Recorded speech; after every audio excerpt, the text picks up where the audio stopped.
statewide politics for years now here in Virginia, and I think the challenge to being an effective legislator is knowing when to stand your ground and knowing when to compromise. I think there are some issues here in Arlington that we don't have any interest in compromising on. I think I-66 expansion is one of them.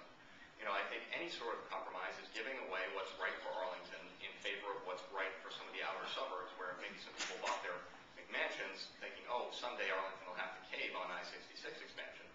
Well, I don't think that's good for Virginia, and I don't think it's good for Arlington. But I think there are some issues you have to know when to take a good compromise when it comes on the table. One issue that I was very active on was the smoking ban in bars and restaurants that just passed here in 2009 and will take effect in December. Spent years lobbying on that, and certainly when I started, people said, you're never going to get a smoking ban in bars and restaurants here in Virginia. Don't you know this is tobacco country? Philip Morris is headquartered down in Richmond. But we put it up the first year. It died in committee. Put it up again. Actually got a House vote. Went back to the voters and said, okay, now here's how you remember the House of Delegates voted. And went through that process for several years until this year, finally, the House Speaker said, look, we have to get a deal on this or we're going to lose in November.